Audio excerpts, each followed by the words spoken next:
12 வயதுக்குள்ளே பல கலைகள் எல்லாம் தான் படித்தான்.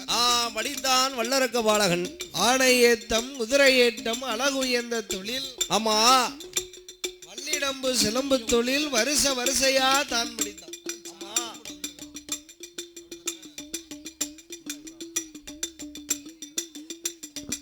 வல்லரக்க ராஜனானவன் ஆமா ஆணை ஏத்தம், குதிரை ஏத்த, அழகு என்ற தொழில்களையும் படித்தான் வல்லரக்கு. உச்சடைக்கு வாய்ந்தானே ஆனால் 300 அடி வாய்ந்துடுவான். பாய்ந்து விடுவான் வல்லரக்க ராஜமன். 400 அடி வாய்ந்தானே ஆனால் ஆமா 400 அடி வாய்ந்துடுவான். ரக்கம் பார்த்துக்கோ. சரிதானே. வல்லிடம்பு சிலம்பு தொழில் ஆமா வரிசையா படித்தான். ஆமா என் வல்லரக்க ராஜனோடவன் என்ன சுவாமி 16 வயதுக்குள்ள பலகலைகளையும் தான் படித்தோ. ஆமோ அரக்கனாகிய வல்லரக்க ராஜன் அறிவிலே அறிஞனானான். ஆமா கல்வியில எப்பா பெரிய கவிஞனா இருக்கிறான். ஆமா 16 வயசு ஆன உடனே பையன் எப்படி இருக்காமுங்க? ஏப்பா எப்படி இருக்கிறான்? அரும்பு மீச, குறும்பு பார்வை. ஏப்பா குறும்பு பார்வை. திருட்டு மொழிய அரக்க உருட்டி பார்க்க. ஆமா ஏனே திருட்டு மொழிய உருட்டி பார்த்தா ஆமா பெத்தவா என்ன நினைப்பாங்க? ஏப்பா நம்ம பிள்ளைக்கு என்ன மொழிகன்னு கூடான்னு நினைப்பா. மொழிய உருட்டி பார்த்தாம்னா நம்ம பிள்ளைக்கு என்ன மொழிகன்னு கூடான்னு நினைப்பா. உருட்டி பார்த்தாங்கன்னா மொழிகன்னு குருடும்பாளா? ஆமா அப்படியா நினைப்பா? நினைப்பா. ஏ ஐயா நான் பெத்தம் அவன. ஆமா என்ன ஒரு அழகுல இருக்கான் ஐயா, என்ன ஒரு அழகுல இருக்கான். செவி ஓரம் ஒத்த முடி எட்டி பார்த்துடுது அப்படின்னு பெத்தவா இருந்து பெத்த பிள்ளைய ரசிப்பாளாமியா. 16 வயசுல ரசிச்சு பார்த்திருக்கான். பேனைவாமுங்க ஃபேண்டே போட மாட்டான். ஏன ஃபேண்டே போட மாட்டான் பார்த்துக்கோ. ஃபேண்டே போட மாட்டான். முக்குல போய் ஃபேண்ட் போட்டு நிற்பான் பார்த்துக்கோ. பள்ளிக்கூடத்துக்கிட்டே போக மாட்டான். சின்ன ஒரு கண்ணாடியை வச்சுக்கிட்டு ஒரு கரிச்சிப்பில பவுடரையும் தட்டிட்டு முக்குல போய் 4 மணி எப்ப ஆகுதுன்னு போய் பார்ப்பான் பார்த்துக்கோ. 4 மணி ஆகுது எப்ப ஆகுதுன்னு போய் பார்த்துக்கிட்டு நிற்பாமியா. வார பையங்க கூட பேசுறதுக்கு. அதனால வல்லரக்க ராஜ மன்னனானவன் 16 வயதுக்குள்ள பலகலைகள் எல்லாம் தான் படித்தான். ஆணை ஏத்தம், குதிரை ஏத்த, அழகு உயர்ந்த தொழில் படித்தான். வள்ளிடம்பு சிலம்பு தொழில் வரிசையாக தான் படித்தான். மூச்சடைக்கு பாய்ந்தானையானால் 300 அடி பாய்ந்துடுவான். நாவடைக்கு பாய்ந்தானான 400 அடி பாய்ந்துடுவான். அந்த வல்லரக்க ராஜனானவன் இப்போ 16 வயசு ஆச்சு பார்த்துக்கோ. நாட்டு பொறுப்பு வேணும்னா என்ன செய்யணும்? எனக்கு கண்டிப்பா நாட்டு பொறுப்பு வேணும்னா அவனுக்கு வீட்டு பொறுப்பை படைக்கணும். ஆமா கண்டிப்பா அவனுக்கு ஒரு சரணை போடணும். முதல்ல வீட்டு பொறுப்பு ஒப்படைச்சாதான் நாட்டு பொறுப்பு நல்லபடியா வரும் பார்த்துக்கோ. அந்த பவளநாடு தேசத்திலே இருந்த அம்மான் மகளாகிய பவளக்கன்னியானவளை மணமுடித்தார்கள்.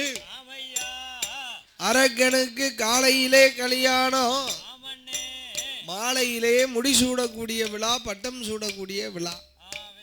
என் வல்லரக்க ராஜமன்னனானவன் 16வது வயதிலே ஒரு சும்மாசனத்தை அமைத்திருந்தார்கள். அதுல 9 படி அமைத்திருந்தார்கள். 9 படியிலையும் 9 நவக்கிரகங்களை கொண்டு வந்து போட்டிருந்தார்கள். 9வது நவக்கிரமாகப்பட்ட அந்த சனீஸ்வர பகவான் அவரை கொண்டாந்து குப்பரை போட்டாராம். ஏன் குப்பரை போட்டிருக்காங்க? ஏத்து பார்த்துட்டாருன்னு வை விடவே மாட்டாரா. ஏன 8 படியும் அரக்க ஒழுங்கா ஏறனா 9வது படியில ஏற போறமுங்க ஆணவத்துல ஏறனா அரக்க. அப்படி ஆணவத்துல ஏறும்போது அன்னைக்குத்தான் பார்த்தா 6:45 அரைங்காலம். அப்படி வல்லரக்கராஜனானவனுக்கு சிம்மாசனத்தை வைத்து பொன் மகுட முடியெல்லாம் சூட்டினார்கள். செங்கோலை கை கொடுத்தார்கள். என்ன அறிவுரைகள் எல்லாம் சொல்லுகிறார் தெரியுமா? அடடே எம்மகனே வல்லரக்கா, மகனே வல்லரக்கா, செங்கோலும் ஒன்பொரு பேங்க, வாசனம் ஒன்பொரு பேங்க, எல்லாம் ஒன்பொரு பேங்க, ஒரு பேங்க, மகனே வல்லரக்கா, ஆதாள உலகம் எல்லாம் உடைய பொறுப்பு அப்போங்க, அப்பதை போங்க, அப்பதை போதாள உலகத்தை வேண்டும்,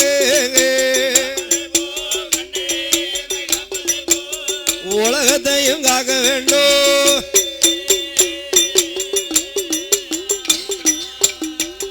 இன்னும் செங்கோல கை கொடுத்தா அமருவானா அமருவாரோ நாள் முதலாக 2 வருட காலம் உலகத்தையும் ஆண்டு வாரா 6 வருட காலம் இன்பமோடு வாழ்ந்து வாரா அவனி உலகமெல்லாம் ஆண்டு வாரா வல்லரக்கன் பாதாள புவனம் எல்லாம் வாழ்ந்து வாரா கேட்கும் மாட்டோம் கேட்கும் மாட்டோம் உலகங்களை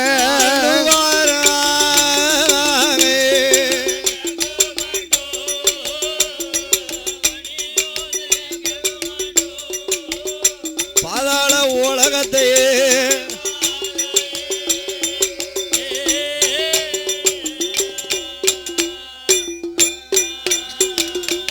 பாணியோசை கேட்க மட்டும் பாதாள உலகத்தை ஆண்டு வருகிறான் அரக்கன்.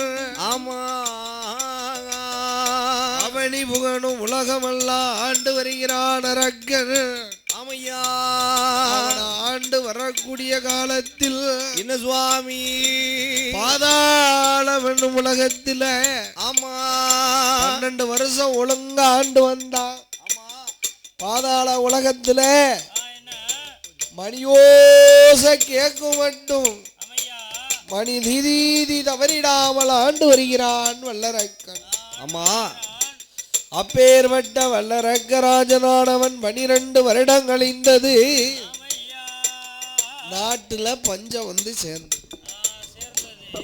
அதாவது 12 வருஷம் கழிச்சு நாட்டுல பஞ்சம் வந்து சேர்ந்தது. பார்த்துக்கோ, கஜனாவை பார்க்க கஜனா காலியாச்சு. பொக்கிசத்தை பார்க்காம பொருட்கள் எல்லாம் குறைஞ்சு போச்சு.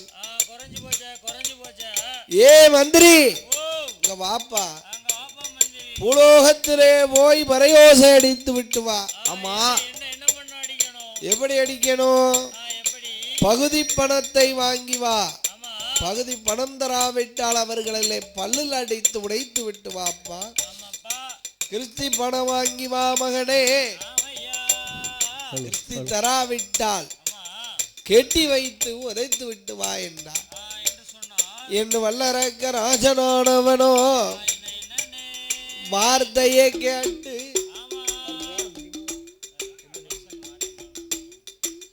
பாடும் நாவலை இந்த சீரும் சிறப்பா உள்ள நேரத்தில் அன்பு பாராட்டி உள்ள செல்வசீமான் யார் என்று கேட்டால் இந்த வடக்கு பாப்பாங்குளத்தை சேர்ந்த கணேசன் அவர்களும் மாரியப்பன் அவர்களும் பாடும் நாமலை ஆதரிக்க வேண்டும் என்று அருமை சகோதரர், அதாவது வில்ல ஆரம்பிக்கிறதுக்கு முன்னக்கூட்டியே கொண்டாந்து அண்ணாச்சி போனி பண்ணிட்டாவோ பார்த்துக்கோ. ஊருக்கு போகும்போது ஒரு குட்டி சாக்கு நிறைய அள்ளிட்டு போகணும். ஆமா, எவனா பாப்பாங்குளம்னாலே பஞ்சம் இல்லாத ஊரு. வந்ததுல பஞ்சம் இல்லாத ஊர் இந்த ஊர் தான். எல்லாத்துக்கும் சௌரியம். அதனால முதலாகவே வாழ்வாமலை ஆதரிக்க வேண்டும் என்று லட்சாதி லட்சம் 101 லட்சம் முன்னோர்களை அன்பு பாராட்டியுள்ளார்கள். ஆமா, கணேசன் அவர்களும் அருமை சகோதரர் மாரியப்பன் அவர்களும் பாடுமாவளை ஆதரிக்க வேண்டும் என்று லட்சாதி லட்சம் 101 லட்சம் முன்னோர்களை அன்பு பாராட்டியுள்ளார்கள். அன்னார்களுடைய குடும்ப சகோதரர்கள் எல்லாம் உற்றார் வட்டார் உறவினர்கள் மனைவி மக்களோடு எப்படி வாழ வேண்டும் தெரியுமா? ஈசன் பகவானோட அருளாலே அருளாலே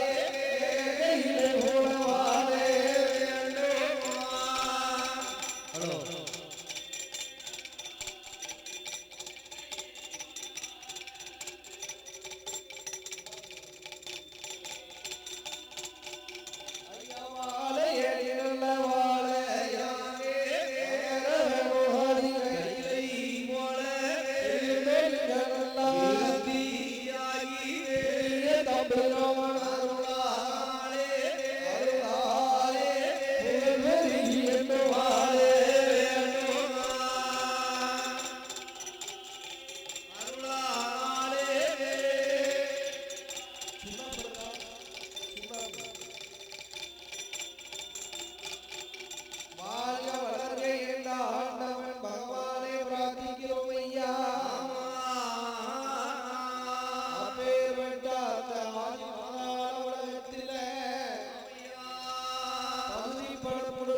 பணிந்து நடக்கவில்லை.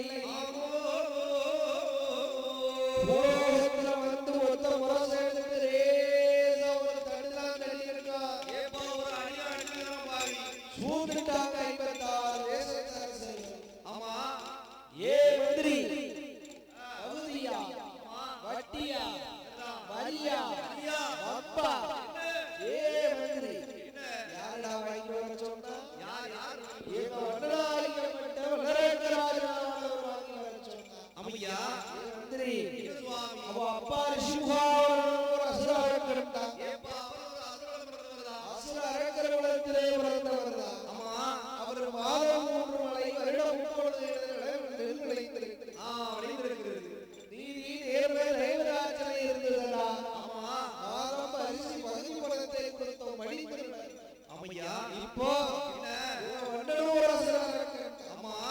இவருடைய ஆட்சி நீதி கிடையாது, நேர்மை கிடையாது, கிடையாது.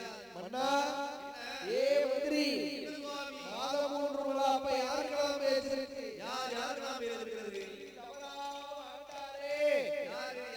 ஒரு கை பாண்டிய மன்னன் அவர்களுக்கு ஒரு மலை. அதற்கு அப்புறமாக வேதம் ஓதக்கூடிய வேதியார்களுக்கு ஒரு மலையம். அதற்கு அப்புறமாக மாதக்கருப்படையும் அங்கேயர்களுக்கு ஒரு மலையம். அப்போ நீதி நேர்மையோடு வாழ்ந்தாங்க. ஆச்சரியோடு வாழ்ந்தாங்க. அவர்களுக்கு ஒரு மலையம். ஒரு வேதியரானவர் கருங்கல்லாளருக்கு இந்த ஐயாவுடைய ஆலயத்தில் கும்பாபிஷேகம் பண்ணியிருக்கார். மத்தியா அவர் என்ன செய்வாங்களா? அதாவது 12 வருஷத்துக்கு ஒரு முறை அஷ்டவக்ர மகா கும்பாபிஷேகம் பண்ணுவது வழக்கம். அப்போ ஒரு கருங்கல்லாகப்பட்டத விஸ்வகுலமக்கள் எல்லோரும் சேர்ந்து ஒரு சிலையா வடிவமைத்து அதை 24 நாள் நெல்லுக்குள்ளையும் 24 நாளே தண்ணிக்குள்ளையும் என்ன செய்வாங்களா? சாமிக்கு முருகன். அப்போ அத்தனை வேதியர்கள் வந்து லட்சம் சொன்னாலும் கருங்கல்ல அவர்கள் பேசியிருக்கு. கருங்கல்லே அவர்கிட்ட பேசியிருக்கு. அவர்களுக்கு ஒரு மலையம்.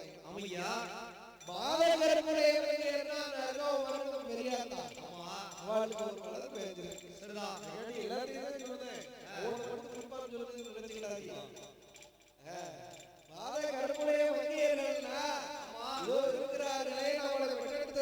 செய்வார்கள். இவர்களுக்கு ஒரு மலை இடம். அந்த காலத்துல ஒரு பெண்ணா பிறந்தவா கேட்ட கணவன் சொல்லவே மாட்டான்.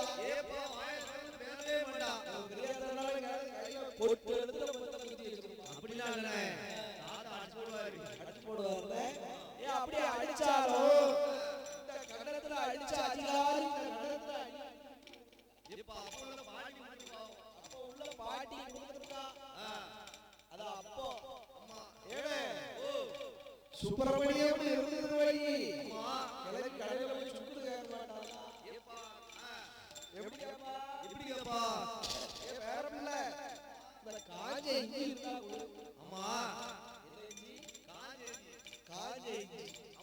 கர்மசாமி கிளம்பி கடையில போய் கருப்பட்டி கேட்க மாட்டான். வேற இல்ல இந்த இனிப்பை கூட காப்பி போடுறது கேட்பான். வடக்க மதுரைக்கு பேருந்தாருன்னா வடக்க பார்த்து காந்திட்ட மாட்டான். அதிகாரி வடக்க நோக்கி பேருக்காரு. தெற்க கன்னியாகுமரி பேருந்தாருன்னா தெற்க பார்த்து பேருக்காரு. அப்படி அவர்களுக்கு ஒரு மலை இப்ப யாருக்கு ஒரு மலை எல்லாம் பெய்யுது. நீதியவரை ஆண்ட மன்னர்களுக்கு ஒரு மலை, அரிசி உதிரக்கூடிய அந்தணர்களுக்கு ஒரு மலை, மாத கருப்புடைய புருஷனை கொண்ட பூர்களுக்கு ஒரு மலையோடு புருஷனை கொண்டாடா நல்லால அடிச்சாடா கொண்ட கொண்டாடா சொல்லாத கொள்வாடா. அந்த காலத்தில் உள்ள தாய்மார்கள் பெண்ணா பிறந்தவா புருஷன் பேர் சொல்ல மாட்டாங்க. இப்ப உள்ளவா மூச்சு 300 நேரம் சொல்லணும். மூச்சு 300 நேரம்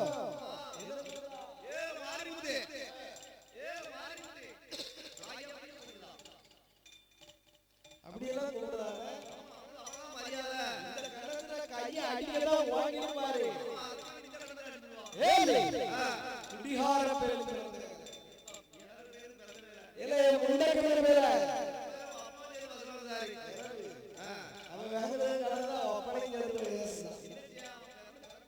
போற இடத்துல கொடுக்கணும் போவ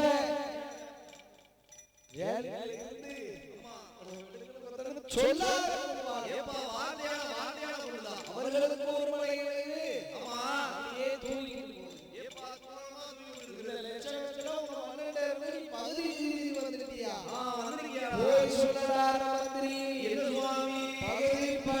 கேட்டு வந்தா கொடுக்கவே மாட்டோம், கொடுக்கவே மாட்டோம்.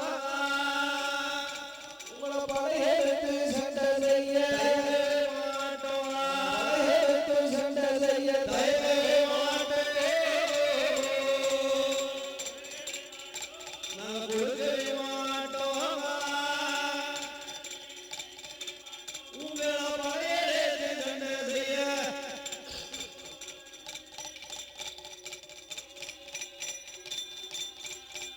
மனகசி பணம் கொடுக்க மாட்டோம், கொடுக்கவே மாட்டோம்,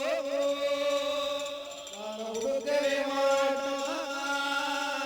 உங்களை கட்டி வச்சு சண்டை செய்ய மாட்டோம், கட்டி வச்சு சண்டை செய்ய மாட்டோம், நான் கொடுக்கவே மாட்டோம். உங்களை கட்டி வச்சு சண்டை செய்ய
நீதி எடுத்து கொண்டு வராங்க நினைக்கிறேன். இப்பதான் எழுதுறீங்களோ அலச்சோ? இப்பதான் எழுதுறீங்களோ? அது சொல்லிருங்க. ஒரு வாய் போடு. சரி சரி. அவன் வாயில இருந்து அடிச்சு அவ்வளவு வேண்டாம். ஒரு ஓடி வாய்க்கு போட்டோம்னா பரவே. அப்படியே தான் இருக்கு. ஐயே ஈட்டி வேணாப்பா.